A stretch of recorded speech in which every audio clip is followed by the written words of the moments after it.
Yo, Adam. Yes. I think I have something that may be of interest to you. Now, would that be something you might be interested in? I don't know yet.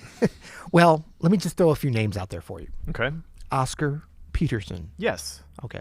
Herb Ellis. Yes. Ray Brown.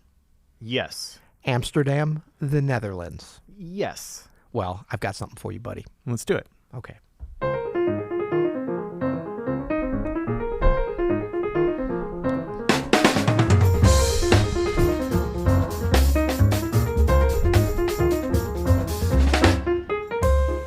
I'm Adam Manis. And I'm Peter Martin. And you're listening to the You'll Hear It podcast. Music advice coming at you. Coming at you today, sponsored by Open Studio. Go to openstudiojazz.com to take a deeper dive. Yes. On all your jazz piano needs. Absolutely. We've been having some exciting things happening at the Open Studio Jazz community. Oh, man, did you check out Aaron Park's mentor session a couple weeks ago? It was so awesome. It was incredible. Yeah. I mean, there was stuff like to practice, like some of his concepts that he laid out. I mean, it's stuff that I think I've heard before. I know I've heard it before. But the way he combines them, and then it's very inspiring. It's very inspiring. And we've got Taylor Eichste coming up. Yeah.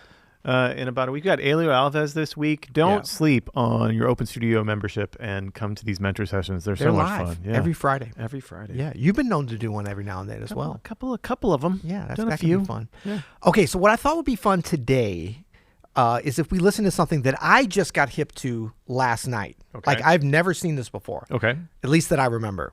It's Oscar Peterson. It's Oscar. I already threw it out there. I killed all the drama, but Oscar Peterson, Herb Ellis, and Ray Brown, and some other folks too. We're not even going to get that far into it, but we're going to be checking out this trio, the wonderful Oscar Peterson drummerless trio.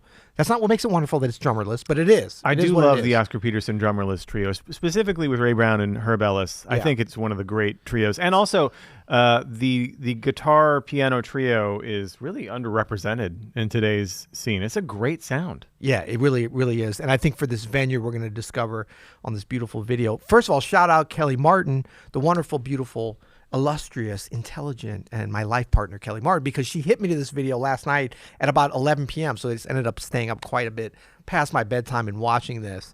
But isn't YouTube great? I mean, YouTube giveth. I know that sometimes it taketh as well, but in this case, YouTube, Peter, it's 2008 and YouTube is great. Well, no, I mean, the fact that we have access, do you know what I would have killed to get no, I would not have killed anyone to get access to this. Just a figure of speech. But, I mean, when I was coming up, listening to the records, to be able to see these videos, and look, we could. I had a little thing called a laser disc. I didn't have one. Boy, you are old. I had access to one. I didn't even have access to one, actually. But I saw them. I perused them. I was Laserdisc adjacent back in the early 80s. Let's put it that way. And I saw some VHSs and different things. You saw some VHSs back in the 80s, did you? I mean, of jazz, but I don't know about Oscar Peterson. Just I want our listeners to note that in the 1980s, Peter saw some VHSs. I never actually put them into a machine. And I don't know if you guys picked that up, but he is Laserdisc adjacent.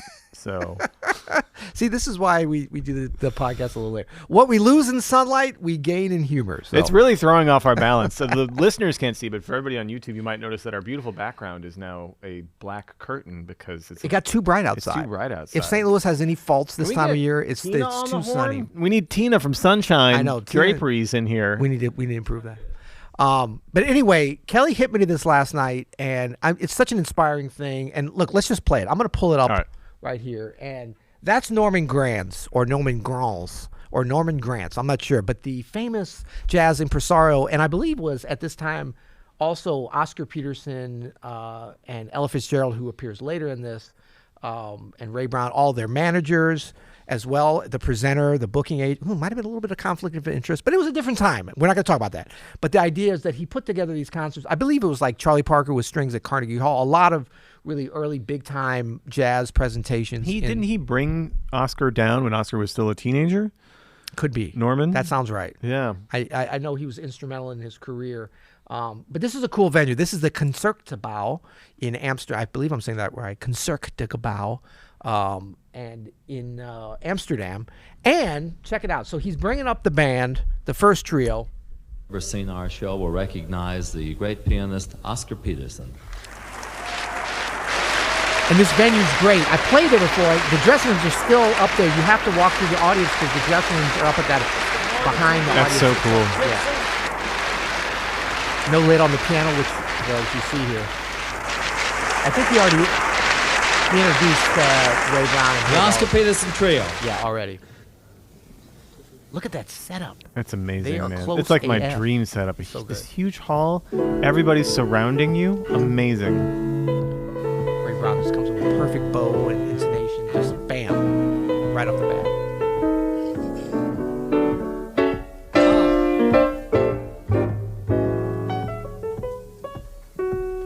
Woo! Ooh, yeah, a little joy spring. That is Such slick a arrangement. that is a nice tempo. That is an easy tempo on joy spring. Wow.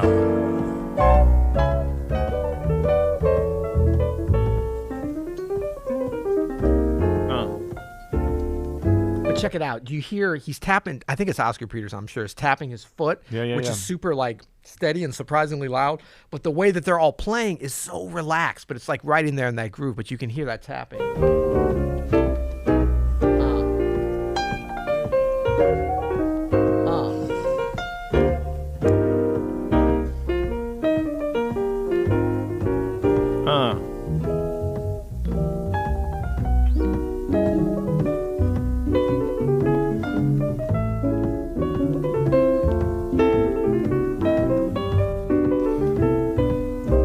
Tuning is a little out. A half step down. Or they're playing it in E. It was a long time ago. I doubt he's playing it in E.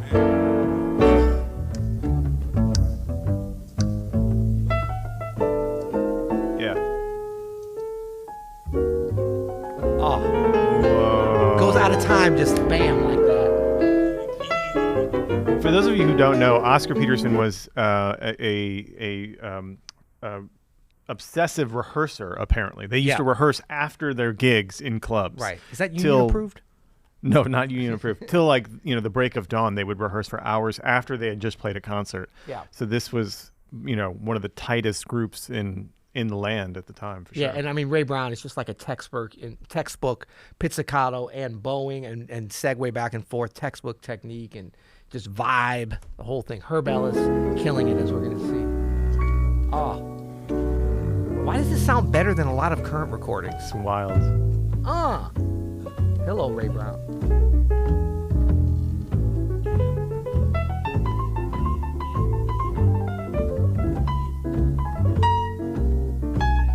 I mean, the solo, of course, is Oscar. Ray Brown's like, It's so good. no, he's old. Greatest quarter note. Push in a little bit. Yeah. In the best And you way. see Herb Ellis, it's just like quarter notes. He's kind of Freddie Greening it, but it's just like His voicings and voice leading, specifically on his high notes, really help inform. And he's right in that right. He's so like, check it out. He's like checking out the register that he's in, where he's moving around. They're so locked in.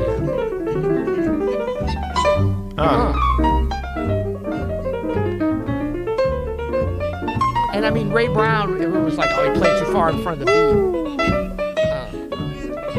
He's a little bit on top of the beat, but it's fits so well. I mean, better on top than behind in this context, I think.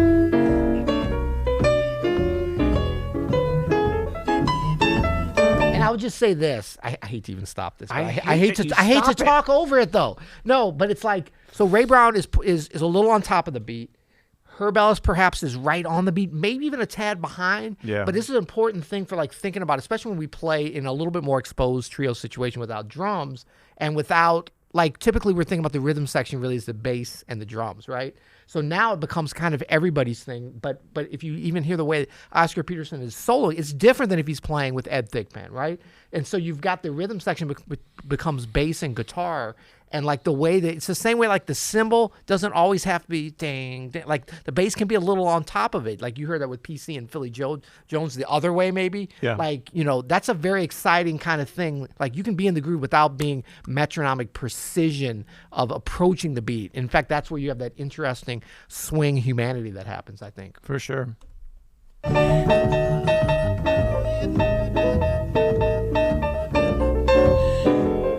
Now Herb Ellis is kind of breaking up the comping, but kind of repeated pattern.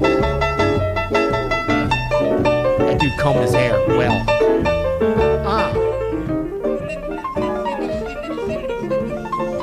What? That's way faster What than is double happening? time. Ay, ay, ay. I mean, Ray Brown is That's just ridiculous. That locked is in in a way. ridiculous.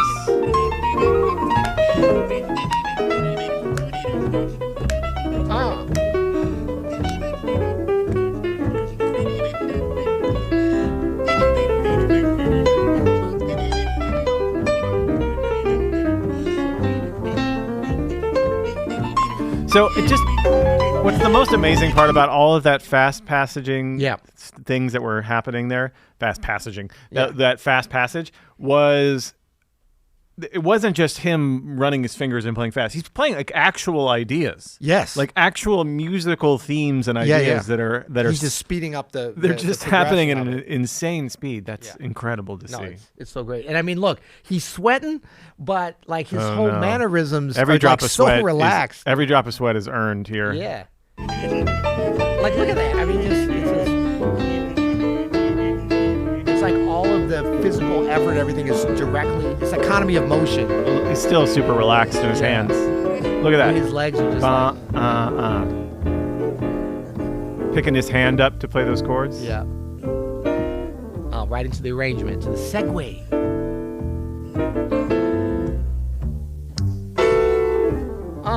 And the dynamics, you know, I've played in that room before. It's a little challenging for drums, actually, so this is a great kind of setup. I can imagine how great it sounded.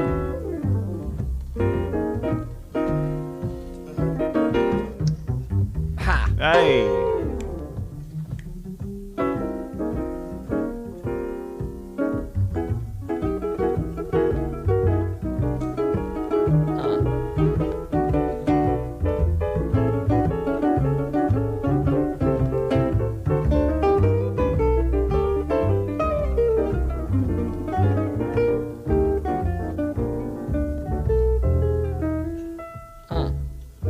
Bar solo. There you go. He'll be back.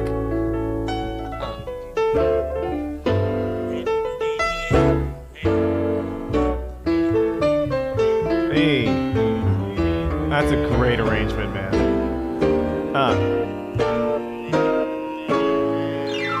Surprises everywhere. Like, he's setting up expectations. That's a great. I think they required suits at this gig, apparently. Yeah. That's a well-dressed crowd right there. Great suits in 1957. Suits for the band, suits for the audience. Different time. Yes, we keep going a little bit more, can we? Yes, please. Whose kid is that? I think it's Papa Joe Jones. Okay. Yeah. Wait, it is. There's going to be some others. Look, they're all within 2 feet of each other. Yeah. And the audience at the Concertgebouw is behind as well. Theater in the round, we call it in the biz.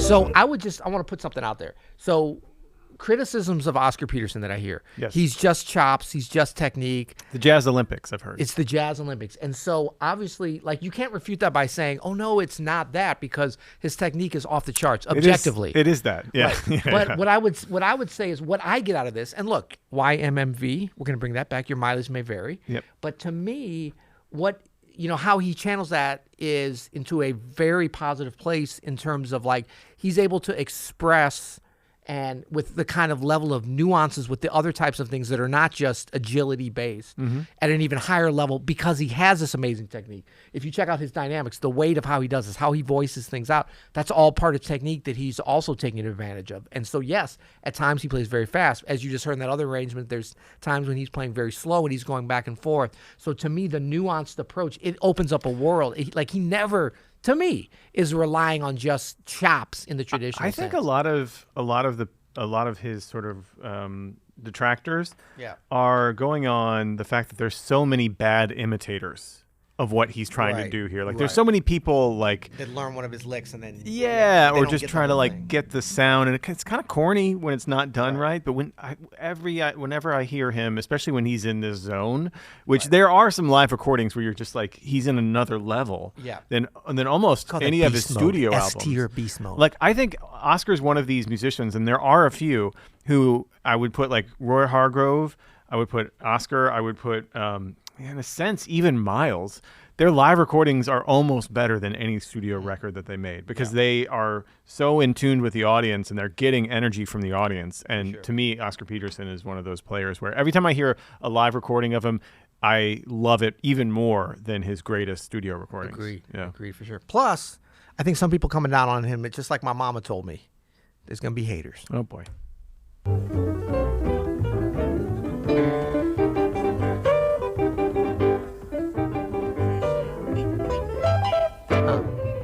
But everybody's technique is like kind of off the charts right now. It's not just Oscars. Dang. It's fast. I mean, look at where Ray Brown is walking and like how he's moving up and down and through the registers.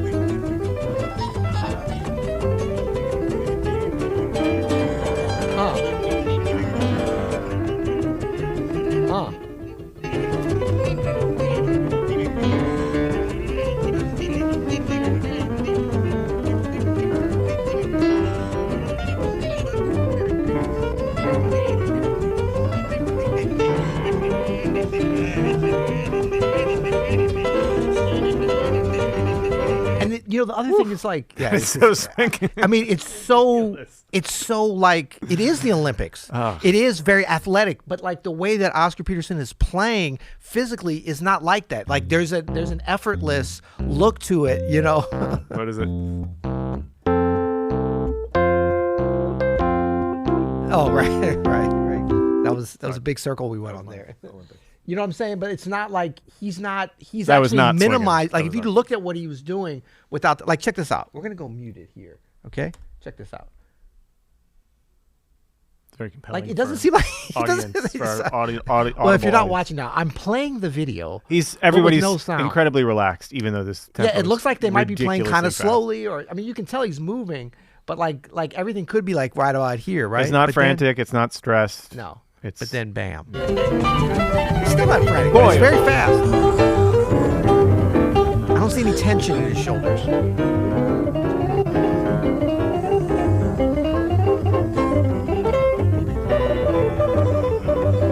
Ray Brown Ray too. Brown, Smooth as silk there. Look at that. Right hand.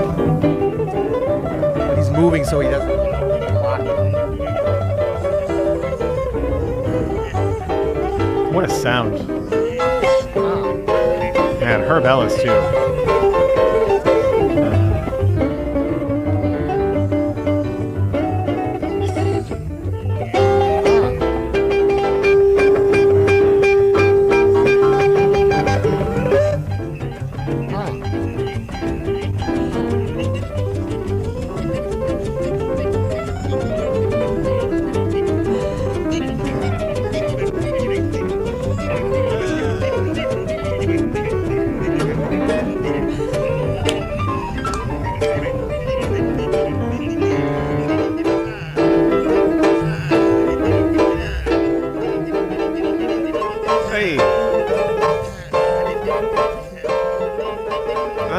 Ray Brown is locked in. Ridiculous. He is locked in right now. Way up high. That's very hard to do.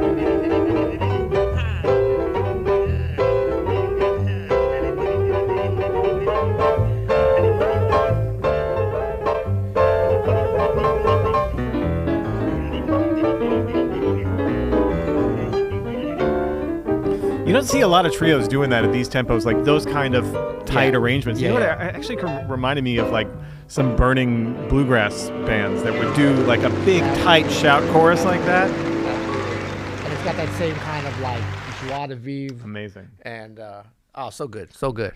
All right, I give it an A+. A++. I would put it at S tier. S tier. S tier. Don't even know what that means, but I'm on board. Whatever you want to put it, as long as it's top level, that's really good. Well, until next time. You'll hear it. Dang. We heard it. We heard it, yo.